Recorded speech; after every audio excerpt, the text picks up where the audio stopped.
The coffee had gone cold in my hand. My father's voice still rang in my ears. "You're out of the family firm, Rachel. Don't call back." I replayed the voicemail 3 times. The timestamp 9:54 p.m. Wednesday night, the 11th of June 2025. The glow from my phone screen lit up my Seattle apartment. Outside, the rain tapped on the windows like a clock I could never stop. Inside, everything stood still. For 15 years, I was the engine that kept Evans Construction moving. Now I was a ghost cut off with one message. I didn't cry. I just typed back. Asterisk, asterisk. Understood. Asterisk, asterisk. Then I sat in silence. My chest-tight hands trembling, my coffee untouched on the table. There was no meeting. No warning. No goodbye. Only Paul Evans, my father, reading words someone else had written for him. I pictured him in his home office, mahogany desk, brass lamp, the smell of cedar and worn paper. The same room where as a child I watched him sketch beams and arches with my name scribbled on the corner of the plans. Back then, I was his little Rainier, named after mountains. Unshakable, so he said. But tonight, he erased me with a sentence. And I knew exactly who handed him the eraser. Mark. The consultant with the expensive smile and empty promises. The one who whispered behind boardroom doors and handed my brother David a title he never earned. I looked around my apartment, blueprints rolled in the corner. My hard hat on the entry hook. Laptop still humming from the project I had poured myself into. I had built everything from scratch, but blood ties, it seemed, could still snap like twine. Would you reply or confront your father face to face? Where are you listening from? Asterisk, asterisk. Have you ever been replaced by someone who did less but had the right last name? Asterisk, asterisk. Subscribe for more stories of justice, closure, and empowerment. Asterisk, asterisk. The phone stayed silent, but my mind didn't. Every few hours I checked it anyway. Swipe up, screen locked. No new calls. Not from Dad. Not from David. Not from anyone at Evans Construction. I kept the volume off, but still I waited for a sound I knew wouldn't come. My apartment echoed more than usual. Not from sound, but absence. The absence of purpose. Of movement. Of a name that used to mean something. I wandered the living room barefoot. The rug felt rough beneath my heels, like walking on worn blueprints. Everything around me felt like a remnant of who I used to be. My drafting table still bore pencil lines from a project I never finished. A structural sketch curled at the edge, untouched since February. Next to it, a half-drunk mug of coffee. Cold, bitter, abandoned.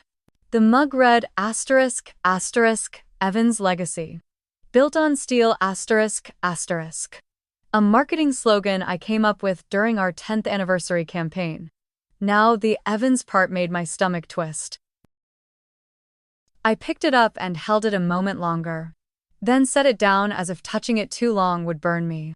The bookshelves lined the back wall, sagging under textbooks, engineering manuals, and binders labeled with job site names: Cascade Towers, Henderson Retrofit, Eastgate, Eco Towers. All mine. All done under my leadership. I traced the spine of one binder with a slow finger. Felt the dust collect under my nail. The silence inside me thickened. Then my eyes landed on the photo. Tucked between a book on lead certifications and a cracked coffee tumbler. Me, 12 years old, standing next to Dad in a fluorescent vest. My hard hat covered half my face. He had his arm around my shoulder, smiling like he'd already seen my future. He wrote in blue ink on the back, asterisk, asterisk. Next in line, asterisk, asterisk. I hadn't looked at it in years. But now it felt like a prophecy that had expired. I remembered that day clearly. The summer heat in Spokane had turned the gravel yard into a skillet.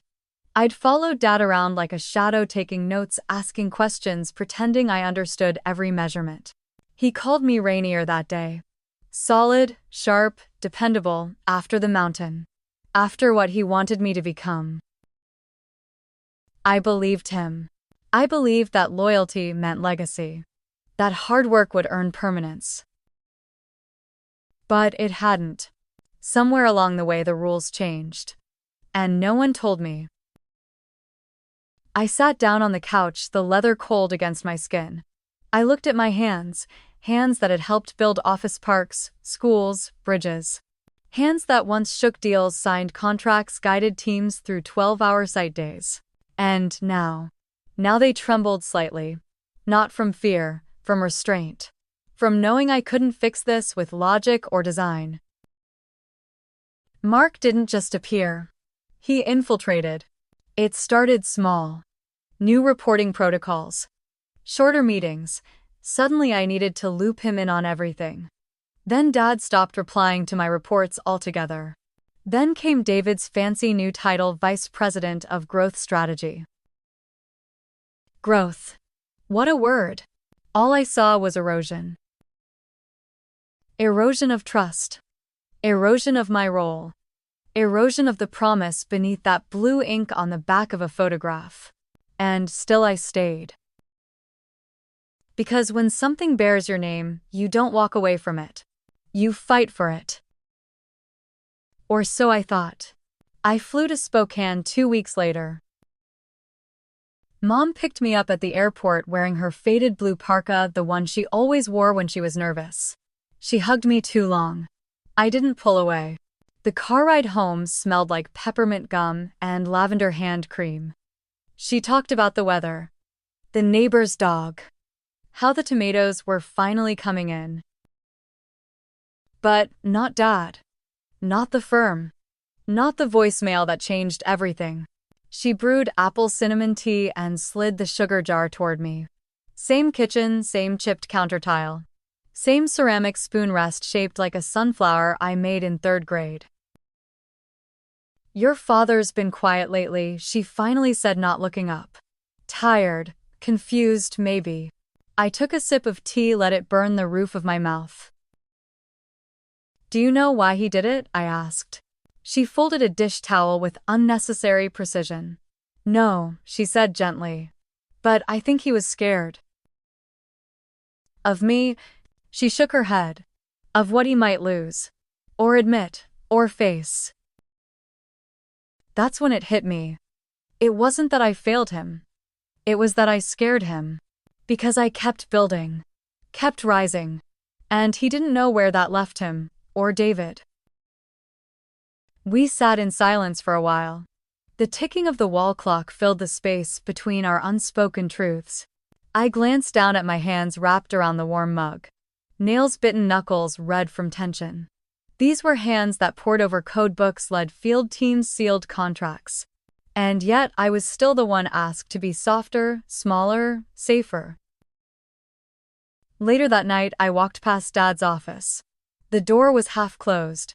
The light from his desk lamp spilled across the hallway floor like it used to when I was 10, sneaking ice cream after bedtime. I paused there. Listened. Papers rustled, his chair creaked, but no words came. The next morning he left early before I came downstairs. He used to wait for me, coffee ready. Not anymore. Mom made scrambled eggs. I couldn't eat. Before I left, she slipped something into my coat pocket. A folded note. Her handwriting. Short and clear. Asterisk, asterisk. You still carry your name even if they drop it. Asterisk, asterisk. I read it again on the plane. And again when I got home. And when I opened my inbox that night, I saw the final sign. My admin access to the Evans construction portal had been revoked. No warning, just gone. Like I'd never existed in the system I helped build. After that, I stopped sleeping through the night. I'd wake around 3 a.m., the kind of hour when the world feels thinner. My laptop screen would glow in the dark like a quiet companion, the same documents open again and again. Employee logs. Budget reports. Revisions. Emails. I wasn't reading them anymore. I was memorizing my own erasure. That week, David posted a company update on LinkedIn. He stood in front of a half-completed site wearing a hard hat I once used. The caption read, ***, proud to lead the next chapter of innovation at Evans Construction. ***. He didn't tag me. He didn't need to. That was the message. I clicked Save Image and closed my laptop. My hands felt like stone. At work, they no longer looked me in the eye. Even the young intern I mentored avoided the break room if I was in it. I became a ghost in steel-toe boots. Only Claire still came around. She tapped her knuckles on my office door one Thursday afternoon. The hallway outside was busy with chatter. Inside, it was still. "You ever want to talk?" she said, placing a card on my desk. "Off the record, call me." She paused, then added, "You deserve better than this, Rachel." She didn't smile, she just left. The card stayed on my desk until I took it home that evening and pinned it to my fridge with a magnet shaped like a steel beam. A gift from a female mentee 5 years ago. I'd coached her through licensing exams, helped her present her first proposal. She had sent me a thank you note that read, ***. You made me feel like I belonged in this field. ***. I touched the magnet now. Let my fingers rest on the cool edge. At least someone remembered. On the 11th of June at 9:54 p.m. I received the voicemail. The proposal I was working on, an energy-efficient pedestrian bridge, lay open on my table. I had just finalized the tension ratios for the side beams. Then the notification flashed. A voicemail. 1 minute 7 seconds. I knew that number. I knew that voice. "You're out of the family firm, Rachel. Don't call back." There was a pause before the click. Not long enough to change its meaning. Not long enough to soften it. I didn't throw the phone. Didn't scream. Didn't text back. I stood up, walked to the kitchen, and stared at Claire's business card under the steel beam magnet. On the back, in her careful slant, she had written ***. When they erase your name, draw your own plans. ***. And suddenly, my hand moved. Not from rage, not from grief, but from clarity. I opened my laptop, created a new folder, typed the name slowly. GreenSpan Engineering. It wasn't revenge. It wasn't rebellion. It was a blueprint for my next foundation. For the version of me they tried to overwrite. The morning after the voicemail, Seattle was unusually bright. Sunlight poured through my windows like it didn't know what had happened the night before. I stood in the kitchen barefoot, watching the coffee drip. The smell reminded me of job site mornings, steel boots, pre-dawn meetings, and the sound of gravel under tires. But this coffee wasn't for a team. There were no schedules, no calls to lead, just me and silence. I took my first sip and nearly gagged. Too bitter. I poured it out. Then, I opened my laptop. The folder was still there, GreenSpan Engineering, still empty. Still waiting. For a long time I just stared. The cursor blinked like a pulse. I wasn't ready to build. Not yet. Not until I knew what had really happened, why they had erased me so quietly, so completely. So I went looking. Not with fire, with focus. The first place I checked was my old email archive. I still had access to backups from before they wiped me from the system. And tucked between client feedback threads and internal memos, I found them. Subject lines I didn't recognize. Forward chains I had never been copied on. Decisions made about the Crescent project without me. But it wasn't just exclusion. It was construction. A narrative slowly laid brick by brick. In one email, Mark wrote, ***. Rachel's too attached to legacy systems, she's resisting innovation. ***. Asterisk. In another sent only to Dad and David asterisk, asterisk. Her influence is counterproductive to where Evans needs to go. We should consider transitioning her out before Q3. Asterisk, asterisk. I stopped breathing. Transitioning me out. Before Q3. They had planned this. Calculated it. Months before that voicemail. I leaned back in my chair and stared at the ceiling. So it hadn't been about my father's heart. It hadn't been fear or illness. It had been strategy. Cold, quiet, corporate. That realization didn't break me. But it changed me. I clicked into the email properties. Downloaded copies. Saved PDFs.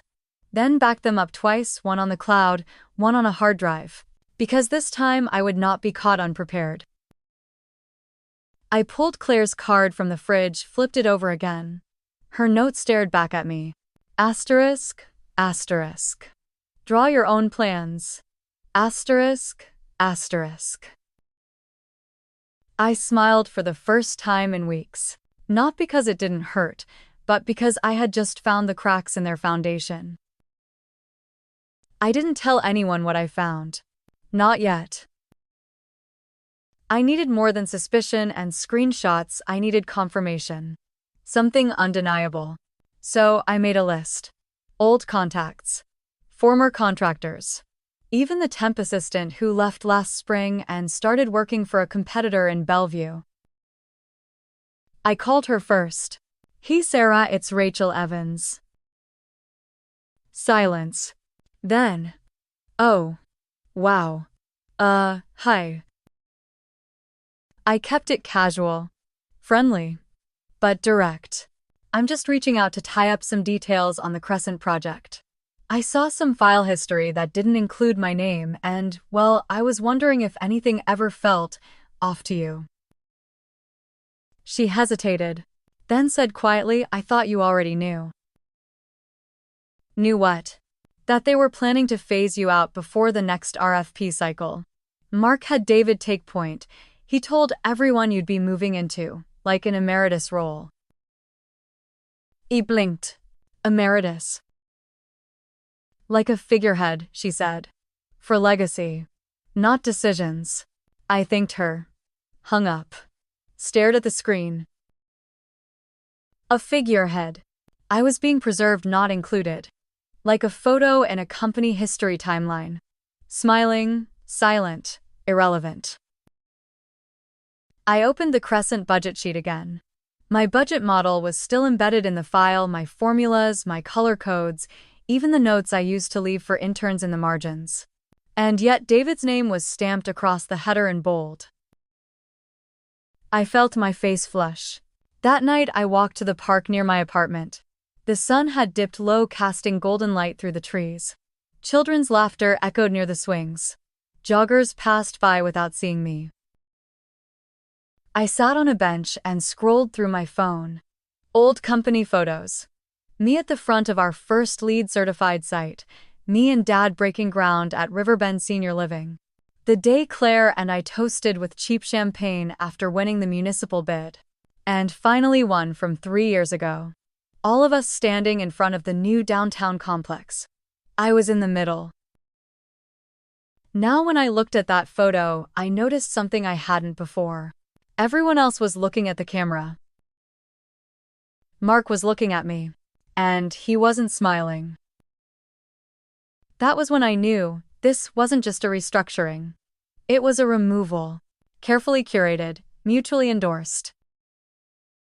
And I had let it happen for too long. The next morning, I got in my car and drove. Not to an office. Not to a site. To the Evans construction headquarters. I parked 2 blocks away. Old habit, leave space to breathe. But this time I wasn't coming in with blueprints or updates. I just needed to see it. One last time. The building stood tall, brushed metal panels gleaming in the late morning sun. I'd helped design that lobby, open sightlines, recycled wood slats, glass doors meant to feel transparent. That word mocked me now. Through the window, I saw familiar faces. The receptionist smiled at someone behind the counter. A junior project lead crossed the foyer with a tablet in hand, and at the far end, David. In my old coat, I didn't go in. I stood there for maybe 15 minutes.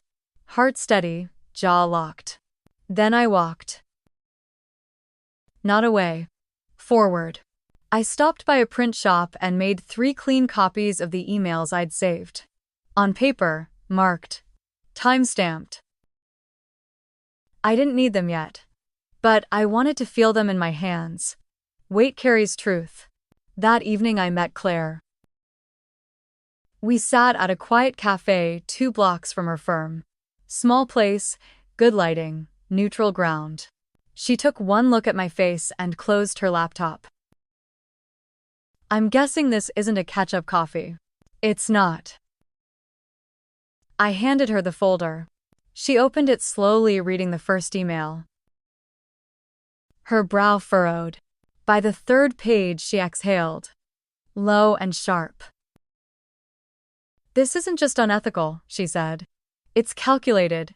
Possibly grounds for legal retaliation. I said nothing. Just watched her eyes as she scanned the words I'd already memorized. When she looked up, her voice softened. You ready to fight back? I wasn't sure. Not for war. But for clarity. For my name. For now, I said, I'm just ready to stop pretending. Claire nodded. Then we start here. Quiet, clean, and smart. We talked for an hour. By the time I left, I didn't feel better, but I felt anchored. Later that night, I sat on the floor of my apartment, surrounded by papers, sketches, and codes. The kind of mess that used to mean creation. And in the middle of it all, my old Eastgate pencil, chewed at the end, soft from use, still sharp enough to draw with. I picked it up, taped Claire's business card beside my monitor, and typed 3 words into a blank document. Asterisk, asterisk, project 1 begin. Asterisk, asterisk. It started with a knock on my door. Not Claire. Not Mom. David. I hadn't seen him in weeks. He stood in the hallway of my building, holding a to-go coffee in each hand, wearing that smug grin I used to mistake for charm. Truce, he offered, raising 1 cup. I didn't move. Didn't invite him in. He looked around, pretending to admire the hallway art. Then sighed like I was exhausting him. I figured you'd want to talk before things get messy. That was how he began. No apology. No regret, just a prelude to threats.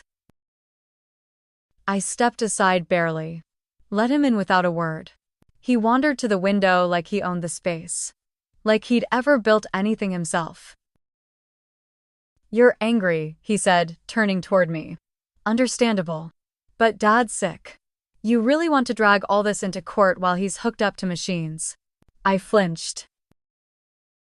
So that was the angle. Family guilt, health, emotion as leverage. I folded my arms. Don't talk to me about what's fair to Dad, I said. You weren't the one who sat through his cardiac rehab sessions. I was. David's smile twitched. Look, he said, holding up a hand. Nobody wants a scandal. You still have options: consulting, maybe a board seat. Something elegant.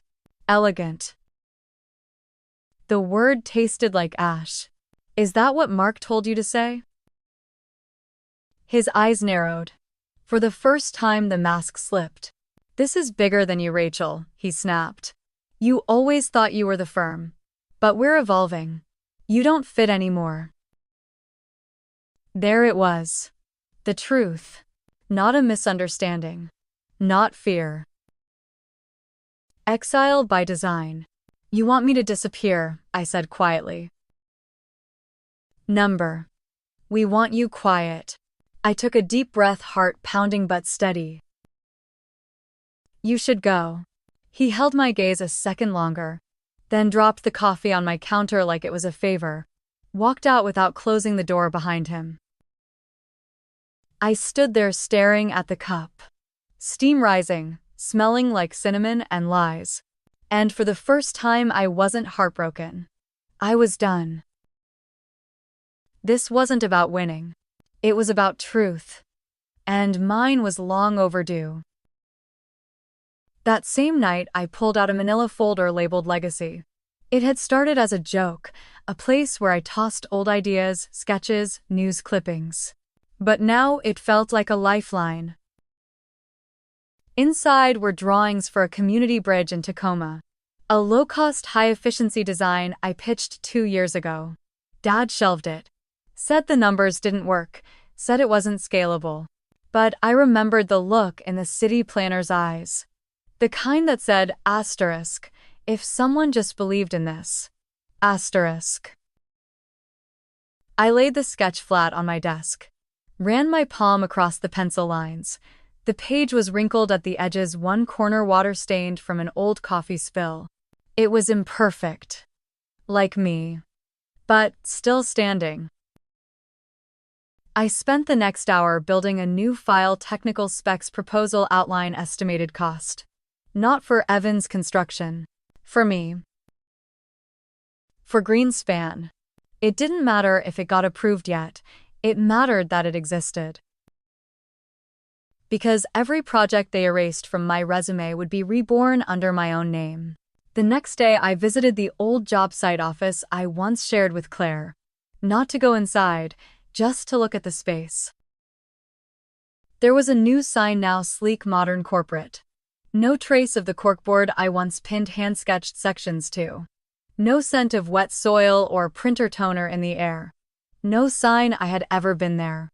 But I was done mourning what they took.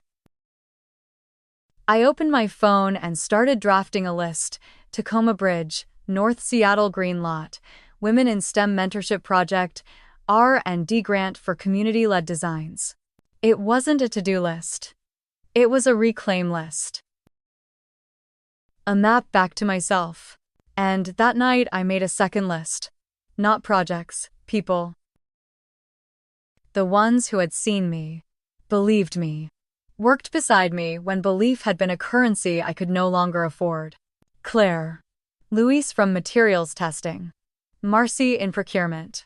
Gia, the intern I once coached through her first city inspection. I didn't need an army. I just needed a few real names. Because I knew now David and Mark weren't scared of chaos. They were scared of memory. Of me remembering exactly what I'd built, and who might still remember it with me. The following Monday, I walked into a public zoning hearing alone. It was for a small development project in Redmond, nothing glamorous but familiar territory. Evans Construction had been listed as a competing bidder. I didn't come to compete, I came to observe. A woman from the city's environmental board, gray streaks in her hair, practical shoes, recognized me from the Eastgate build. Didn't expect to see your name off the docket, she said. Then added, I thought this one had Rachel Evans written all over it. I smiled. Not kite, I replied. But give me time. That night I got home and found an envelope in my mailbox. No return address. Inside, a printed photo. Me from the last Evans annual report. Headshot, polished. The company motto underneath, asterisk, asterisk, engineered with integrity. Asterisk. Asterisk. New note. New handwriting. But on the back someone had drawn an X over my name in black marker. I sat down on the steps outside my apartment. The envelope still open in my lap. The air was cold, sharp against my skin. For a long time I didn't move. Not out of fear. But clarity. They were watching. Or maybe just warning me. Either way, I didn't care. I walked back upstairs. Turned on my desk lamp. Taped the photo above my workspace right next to Claire's card. The one that said asterisk. Asterisk. When they erase your name, draw your own plans. Asterisk. Asterisk. I wasn't going to hide. I wasn't going to shrink. They had their version of me. The compliant one. The one who smiled through boardroom betrayals and made room for less qualified men in expensive shoes. That version no longer existed. And when I opened my laptop, GreenSpan Engineering wasn't just a folder anymore. It had a logo, a mission, a real list of names. People who had already said yes. People ready to build something honest. I typed a new headline into the homepage draft asterisk, led by engineers who've seen what's behind the curtain and chose integrity instead. Asterisk. Then I hit save. And for the first time since the voicemail, I slept through the night. 3 days later, Mom called. Not with small talk. Not with recipes or questions about the weather. Just her voice, brittle and wet at the edges. "Rachel," she whispered, "he's in the hospital again." I didn't need to ask who. The silence said everything. My father. Another episode. Another ambulance. "He asked for you," she added. And for a second, I couldn't speak. The last time we'd talked, he wasn't asking. He was declaring, "You're out of the family firm, don't call back." But now he was asking. Because his body had betrayed him again, and mine hadn't. I packed a bag without thinking. No makeup. No heels, just jeans, a thermal, and a jacket that still smelled faintly of wet pine. The drive to Spokane blurred past evergreen trees and long stretches of silence. The hospital room was pale blue. Too clean, too still. Dad looked smaller than I remembered. Like a man drawn in charcoal, blurred at the edges. Tubes ran from his hand. The oxygen hissed rhythmic and low. He opened his eyes when I stepped in. Didn't speak. Mom sat beside him, clutching his chart like it could explain the damage. I nodded at her. She stood and left without a word, just one squeeze of my shoulder. Then it was just me and him. And the history between us. His voice, when it finally came, cracked in half. "You built that bridge alone." My throat tightened. "Yes." A long silence. "You always were better with numbers than I was." I didn't answer. "I let them push you out," he said. "Because I didn't know how to stop it." "You didn't try," I replied. And I didn't say it to wound him. I said it because it was true. He nodded. Slow, heavy. Mark made it sound efficient. David was eager. And I thought you'd be okay." He looked at me, then really looked. And for a moment I saw the man who used to lift me onto job trailers and tell me the future was mine to build. I was wrong. It wasn't redemption. Not yet. But it was a start.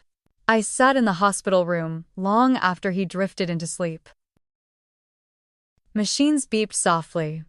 Outside the window, the sky darkened over Spokane. Pale orange fading into blue. The kind of sky we used to watch from rooftops after a long day's work. The chair was stiff, the air too cold. But I didn't move. My father's breathing was shallow but steady. His chest rose with effort. He looked fragile, like the concrete we used in winter pours, dry on the surface but brittle underneath. I glanced at the clipboard on the bedside table. His medical chart was filled with terms I half understood. Blockages. Arrhythmias. A stress test that never finished. Funny how a man who spent a lifetime building towers never learned how to fortify himself. I reached into my bag and pulled out a folded sheet of paper, my GreenSpan mock-up proposal. I hadn't meant to bring it, but somehow it was there. I looked at it now not as a project but a promise. The margins were covered in notes. Crossouts, new calculations. This was what I had been pouring myself into while they moved me off stage. And here he was, the man who once told me to build it like it'll outlast us, half asleep under fluorescent lights, finally seeing what I had become without needing his name to stand. I didn't speak, but in my silence, something shifted. I didn't need him to fix it. I didn't need him to endorse it. I just needed him to see me. And somehow, even half-conscious, I think he did. When Mom returned with a paper cup of tea, I stood up and gave her a small smile. "You should rest," she said softly. "You too." She sat down beside him, brushing his graying hair back like it was still thick and black. Like it was still 1992. Like the world hadn't changed around them. Before I left, I looked at him one last time. He didn't open his eyes, but his hand moved barely, just enough to tap the rail of the bed. Maybe it was nothing. Maybe it was everything. I walked out quietly, my proposal still folded in my jacket. It no longer needed his signature. Back in Seattle, the city lights looked different. Colder. Sharper. Like they no longer blurred out the pain, they illuminated it. I got home just after midnight. My apartment still smelled faintly of printer ink and steel. Blueprints covered the dining table, half marked, half forgotten, but all mine. I didn't unpack. Instead, I opened my email. There it was. A message from David. Subject ***. For your consideration. Attached a document labeled ***, Mutual Separation Agreement, Rachel Evans, PDF. ***. No greeting, no explanation. Just 5 pages of silence in legal form. It offered a respectful transition from the firm, a small payout, a gag clause, and the polite threat that if I pursued any legal action, certain internal communications might be reviewed for noncompliance. They wanted me quiet. Officially. I stared at the screen, pulse steady. Then I opened another tab. Typed slowly. Washington State Office of Minority and Women's Business Enterprises. ***, application. Certification. GreenSpan Engineering. My name. My EIN. My truth. I filled it all out. No pauses, no second guessing. When I hit submit, my chest didn't rise in triumph. It rose in relief. Because I wasn't going back. I wasn't negotiating legacy with men who only understood control. I shut my laptop, walked to the window, and opened it wide. Cool air swept across my face. I thought about the bridge design I'd sketched by hand last year, the one with the open arches, no visible supports. It looked impossible, but it stood. And so would I. By the time Monday came, I had a plan. Not revenge. Not a confrontation. Just quiet, careful strategy. I started with a spreadsheet, the kind I used to build in the early days at Evans, when budgets were tight and timelines tighter. But this one wasn't about cost overruns. It was about people. A list of every subcontractor, engineer, and city contact I had worked with over the past 10 years. Names. Emails, roles. Notes beside each one. Trustworthy, tactical, loyal. Cautious. ***. These weren't just colleagues, they were memory keepers. The ones who had seen me in mud-covered boots arguing code compliance in the rain, pushing past deadlines without complaint. Next, I created a private Google Drive GreenSpan repository. Inside, I uploaded everything I'd been quietly collecting: photos, designs, PDFs of meetings I was left out of. All labeled, all backed up. Then I wrote a single-page PDF titled ****, what was taken. ****. It wasn't dramatic, just dates, timestamps, quotes. Let the facts speak. Let the silence around them scream. That evening I called Claire. We didn't need to speak long. I've seen enough, she said. And frankly, so have a few people I trust. That made me pause. You shared it. With discretion, she said. And only with those who understand what this is. I leaned back in my chair. What is it, Claire? A case of quiet theft, she said. But also, the start of your pivot. I didn't sleep much that night. I reread everything. Not because I doubted it, but because I wanted to feel the full weight of what they tried to bury. This wasn't just about contracts or titles. It was about the feeling of being erased by people you once loved, of being made invisible for convenience. But I was done accepting their silence. I wasn't coming back to beg. I was stepping forward to build. The next morning, I walked into the city clerk's office in downtown Seattle. Not with a lawyer. Not with a press release. Just a folder. And my name.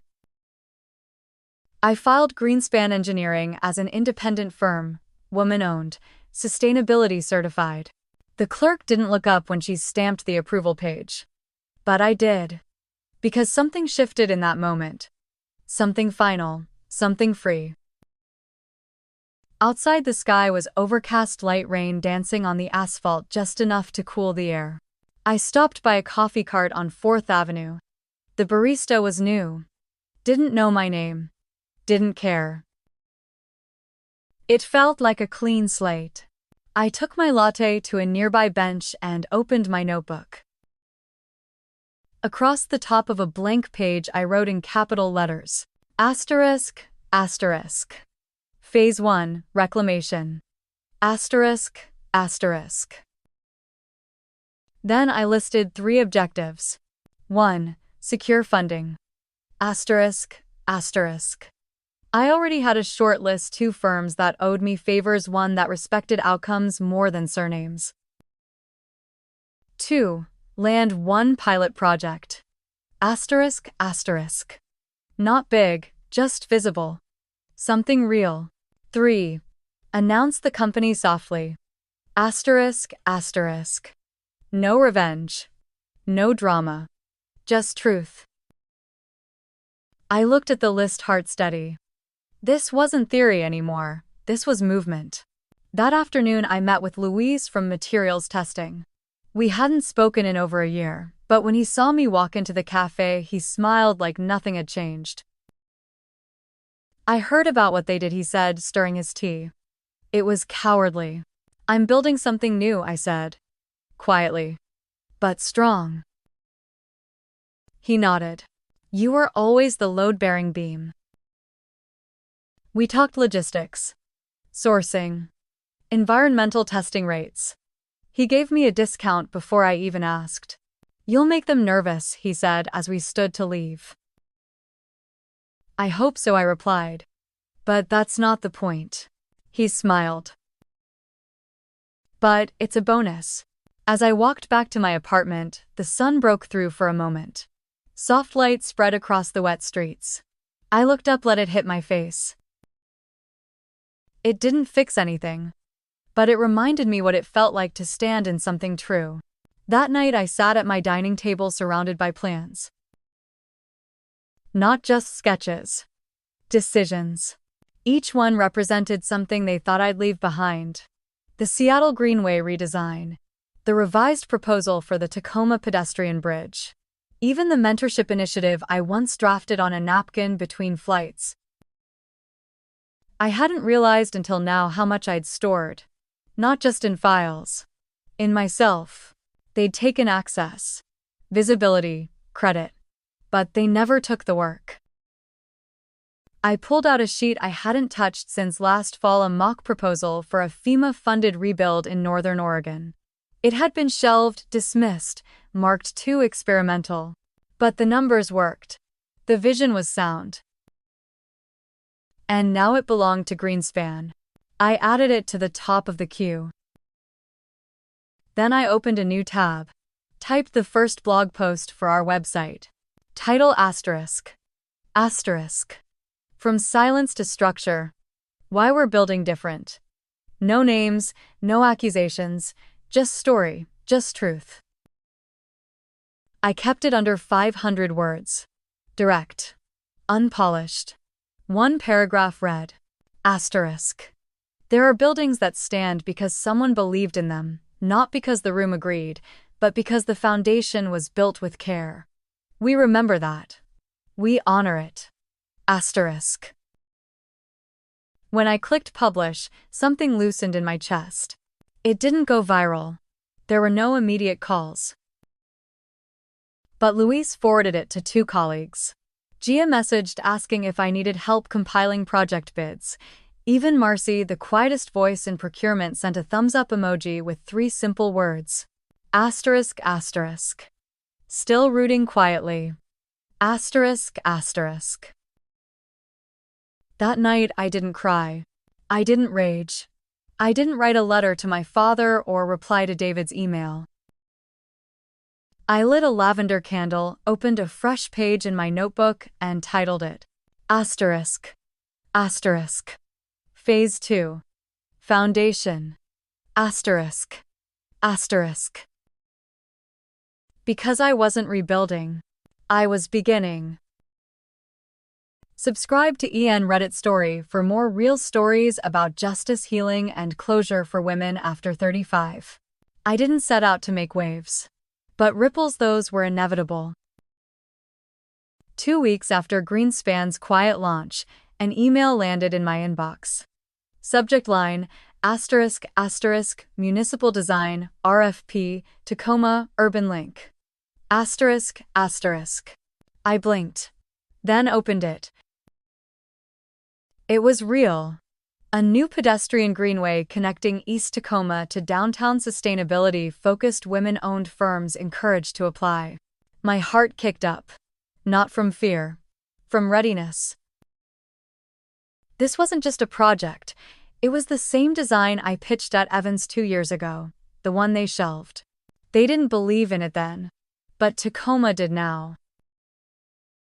I stared at the screen, my tea growing cold beside me. The city was giving me a shot, not because of my last name, but because of the work. That afternoon I called Gia. Do you remember the Tacoma plan? I asked. She laughed. Rachel, I printed it and pinned it to my dorm wall. Of course I remember. I'm submitting. And I want you in. There was a pause. Then a soft, certain reply. I'm in. By sunset, I had a team of 3 Gia on design renderings. Luis confirming materials testing. Me on structural integrity, budget, and submission. We didn't have a big firm's name. We didn't have branded polos or polished boardrooms. But we had something they didn't. History, grit, truth. And within 48 hours, we had something else.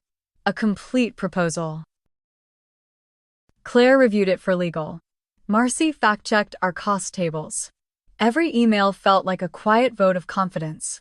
On Friday morning, I walked the printed packet down to City Hall myself. No assistant. No briefcase. Just a cardboard tube and my name on the label. I handed it to the clerk. She glanced at the cover sheet, then back at me. GreenSpan, she read. That's a new one. Not for long, I said. Then I turned and walked out into the light. The waiting felt longer than it was. 5 business days, but in my chest it stretched into months. Every morning I checked my inbox like a ritual. Then brewed coffee, opened my notebook, and worked like the answer didn't matter. Because maybe it didn't. Not the outcome, but the motion, the act of showing up. Gia sent new renderings each night, always with a note asterisk.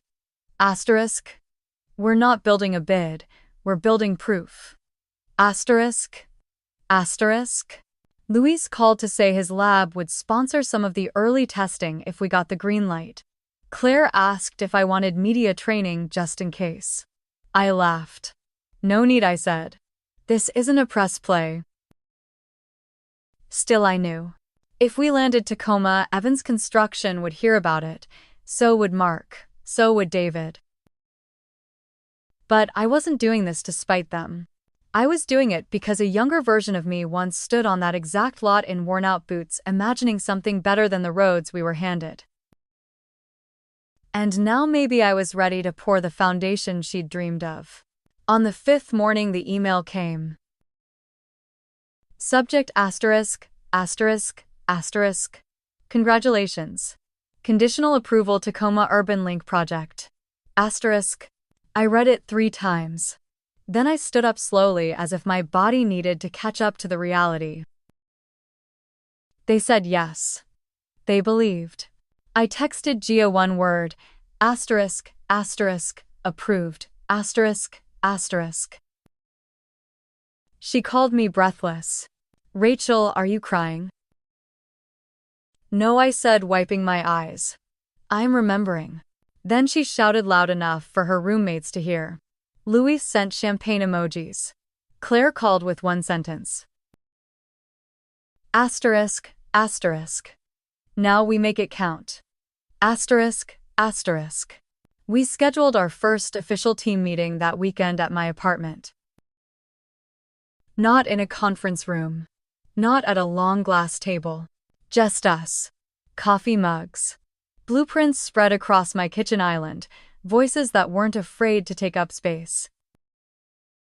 And somewhere in the middle of it, while discussing concrete mix ratios and lighting grid options, I realized something I hadn't felt in months. Joy. Not relief. Not justice. Joy. That night after the team left, I lingered by the window. Seattle's skyline stretched wide before me, steady, familiar, indifferent. But I wasn't the same woman who once watched it in silence. Not anymore. I walked back to the table where our plans still lay, corners curled slightly from use, coffee rings stamped like small victories. Then I opened my laptop. On the GreenSpan homepage, I added a new line under our mission statement. Asterisk, asterisk. Founded by what they underestimated. Asterisk, asterisk. It wasn't bravado, it was history. Mine. I thought of Dad still recovering. Of Mom who texted me that morning. Asterisk, asterisk. Your grandfather would have been proud. He was a bridge builder too, you know. Asterisk, asterisk. I hadn't known. But somehow it made sense. Legacy wasn't about inheritance, it was about intention. About what you leave standing after they've tried to tear you down. Before bed, I pulled out my notebook again. Crossed out Phase 2, Foundation. And wrote in sharp inked lines. Asterisk, asterisk, Phase 3. Visibility. Asterisk, asterisk. It wasn't enough to build quietly anymore. It was time to be seen. Not just for me, but for every woman who had been replaced, every daughter passed over, every voice made to feel like a whisper in rooms they helped build. This wasn't about revenge. This was about presence. And in the morning, I would press send on our first official press release. No drama. No shade. Just a simple headline. Asterisk, asterisk. GreenSpan Engineering awarded Tacoma Urban Link project. Asterisk, asterisk. Underneath one line. Asterisk, asterisk. Proof that integrity builds what ego cannot. Asterisk, asterisk. The press release went live on a Tuesday morning. I posted it on GreenSpan's site, then shared it on my personal LinkedIn with a single sentence. Asterisk, asterisk. When the foundation is honest, the structure stands. Asterisk, asterisk. No hashtags, no tags, no name-calling. Just truth. By noon, my inbox was flooding. Messages from former coworkers. Old classmates. Women I'd mentored, women I'd never met. Some wrote simply asterisk, asterisk. Thank you for not staying quiet. Asterisk, asterisk. Others told their own stories of being cut out, talked over, discarded once they outgrew the roles they were given. One stood out. Asterisk. Asterisk. I left engineering in 2019 because of people like Mark. Today I'm thinking about coming back. Asterisk. Asterisk. That message stayed with me. But by 3:17 p.m., the silence from Evan's construction broke. Claire forwarded me a screenshot. David had posted a vague company statement. Asterisk, asterisk. We celebrate the innovation of all builders, including those who move on to create their own ventures. Asterisk, asterisk. Polished. Empty. Defensive in a suit. But it didn't end there. 2 days later, a journalist from the Puget Standard reached out. She asked for an interview. Said she was doing a story on the evolution of leadership in Pacific Northwest engineering firms. GreenSpan had come up. So had I. I hesitated. Then I said yes. Not to expose. To illuminate. The interview was quiet. Unscripted. She asked about my early years at Evans. About being the only woman on certain sites. About legacy. I told her the truth. That I loved the work. That I believed in what we were building until I wasn't allowed to build it anymore. That I started GreenSpan not as an act of rebellion but as an act of remembering. Before she left, she asked, if you could say one thing to the person who removed you, what would it be? I paused, then answered. Asterisk, asterisk. Thank you for showing me I didn't need permission to begin again. Asterisk, asterisk. The piece ran on Sunday. By Monday, we had 3 new project inquiries. And David, he called. I didn't answer. He didn't leave a voicemail. Just a missed call. Followed by a text asterisk, asterisk, can we talk asterisk, asterisk? I stared at it for a long time. My thumb hovered over the screen. Then I put the phone down. I didn't owe him a conversation. He hadn't offered one when it mattered. Instead, I walked to my window and opened it wide. The air outside was crisp, the sky stretched clean above the skyline. And below it, my city. My work. Finally visible. That afternoon, Claire called. We've had 4 inbound legal inquiries since the article, she said. 3 from women, 1 from a former partner who wants to share some internal docs. I leaned against the kitchen counter. Let her words land like soft hammers.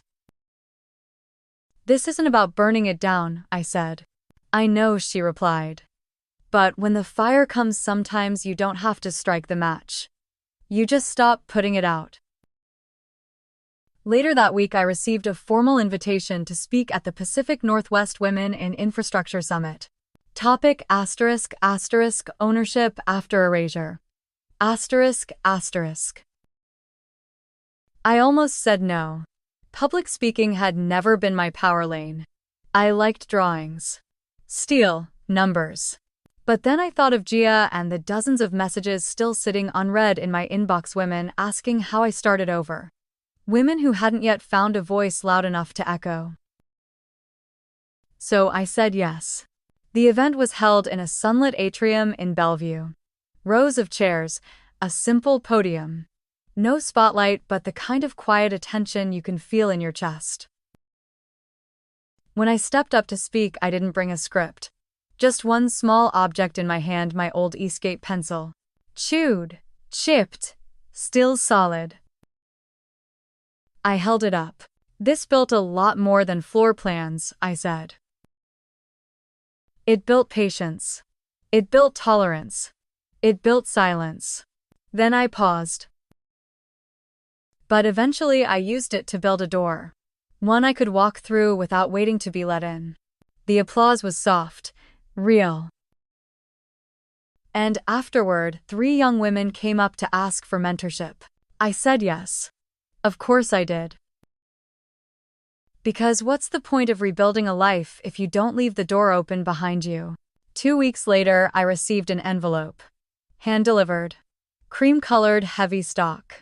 No return address. Inside an invitation. Evans Construction 35-year anniversary. Gala. Venue the Fairmont. Dress code formal. Printed at the bottom. Asterisk asterisk founders and legacy honorees. Asterisk asterisk. And there it was. My name. Tucked beneath Dad's in a smaller font, like a footnote. I read it 3 times, then set it on the counter beside my coffee mug. The same mug from years ago, asterisk asterisk Evans Legacy, built on steel. Asterisk asterisk. The irony wasn't lost on me. I didn't call Claire. Didn't ask anyone for advice. I simply chose. I went. Not for them.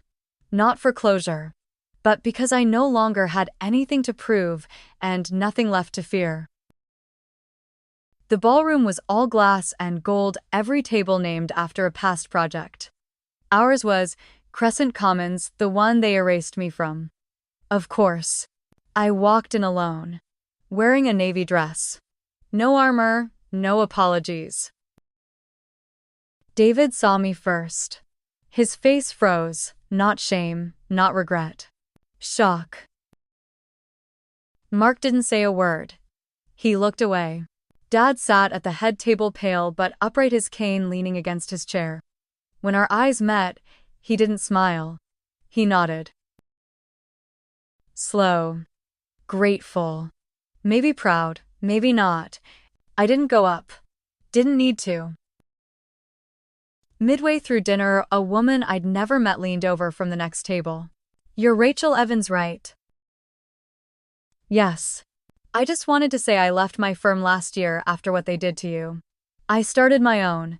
2 women, 1 truck. 5 jobs already. She laughed. GreenSpan made me believe I could. I looked at her hands. Rough palms. Trim nails, builder's hands. I reached across the table and shook hers. No speeches. No mic. No spotlight. Just one moment of truth in a room full of legacy that never expected me to outlive it. I left before dessert. And walked home alone. Not because I was unwelcome, but because I had already built the only room I truly belonged in. 1 year later, I stood in front of a different skyline. Not Seattle's, not Spokane's, but a smaller city, Tacoma, where a new bridge now stretched over the Sound. Curved steel. Reclaimed wood railings. Solar lighting humming quietly beneath dusk. We named it the Marion Link. After my grandmother. After every woman who held a family together in silence and built things no one ever gave her credit for. I ran my hand along the railing. It was warm from the day's sun, smooth where Gia's team had shaped the final finish. The dedication ceremony had wrapped. The speeches done, the photos taken. Now it was just me. And the structure. Behind me, my team chatted in small clusters, clinking cups, trading jokes, wiping dust from their heels. We didn't dress up much. We didn't need to. This wasn't a gala. It was proof. One by one, city council members had come to shake my hand, not with pity, not with hesitation, with respect. Luis had cried. He tried to hide it, but I saw the way he paused at the midpoint of the span just long enough to close his eyes. Gia had climbed onto the overlook deck and whispered, asterisk asterisk. She's ours, Rachel. Asterisk asterisk. And she was. Every weld. Every joint. Every signature. Ours. I took a deep breath. The air smelled like cedar and salt. Concrete dust still hung faint in the breeze. A child rode his bike across the span fast, laughing, and I felt something loosen inside me. Not sadness. Not triumph. Peace. True, steady, final peace. It hadn't come the night Evans erased me. Not when I filed my own license. Not even when we won the bid. It came now in silence on steel. Because healing never arrives like a parade. It arrives quietly. Sometimes with the whisper of a bike tire crossing something solid you built with your own two hands. A week later, I returned to Seattle. Same apartment, same table, but nothing else felt the same. My email inbox was fuller than ever. Not with noise, with purpose. Requests from small cities asking if GreenSpan handled rural projects. Young engineers asking about internships. A message from a professor at WSU ***. Would you be open to speaking to our graduating class ***? I smiled when I read it. I hadn't set out to become an example, but maybe that's what happens when you refuse to disappear. I clicked open the folder labeled Legacy Fund. Inside were the first drafts of a new idea, a scholarship program for women in engineering who had been sidelined, silenced, or discouraged. I called it the Foundation Grant. Asterisk. Because that's what we are when we're given the tools. Foundation, for what comes next. Claire offered to help with the legal side. Gia said she wanted to be a mentor. Marcy volunteered to review applications. I didn't need a boardroom to start this. I needed a table, a few trusted voices, and the lessons I'd bled for. That weekend, Mom came to visit. We sat on the balcony wrapped in cardigans, sipping tea while the early autumn wind rustled the trees. She looked at me, really looked. I was afraid you'd lose yourself in all that pain, she said. But you turned it into something that can't be taken. I nodded. Tried to swallow the lump rising in my throat. Then she reached into her bag and handed me something wrapped in tissue paper. I unwrapped it slowly. Inside was a small wooden block. A keepsake Dad had carved years ago. On the back, burned into the wood, asterisk, for the one who holds the line. Asterisk. I ran my fingers over the letters. Rough, crooked, unmistakably his. He asked me to give it to you, she said. He couldn't say the words, but he wanted you to know. For a moment, I couldn't breathe. All the noise fell away. The silence of betrayal, the weight of starting over, the echo of being forgotten. All of it quieted under the warmth of that carved message. Maybe forgiveness wasn't a grand moment. Maybe it was a quiet breath taken beside someone who never stopped hoping you'd make it back. That night, I placed the wooden block on my shelf, right beside the steel beam magnet, and the photo they once marked out. I didn't throw the photo away. I didn't need to. Because I wasn't erasing the past, I was owning it. All of it. The late nights. The erasure. The second breath that came when I thought I had none left. GreenSpan continued to grow. Slowly. Intentionally. We didn't chase headlines, we chased meaning, and somehow that made us louder. I wrote articles. Led panels. Not because I craved attention, but because I knew someone out there needed to hear. Asterisk. You're not too late. You're not too much. And you're never wrong for starting over. Asterisk. One morning, I got an email from a girl in Montana. 15. Thinking of becoming an engineer. She said her teacher played a clip from my summit speech. She wrote asterisk. I didn't think girls like me could belong in hard hats. Now I know we build them. Asterisk. I didn't cry. But I sat very still. Because legacy isn't what we leave behind. It's what we open for someone else. Now, each time I walk across the Marion Link, I press my hand to the railing and whisper something beneath my breath. Not a prayer. Not a promise. Just a quiet reminder. Asterisk. They tried to write me out, but I rewrote the plan. Asterisk.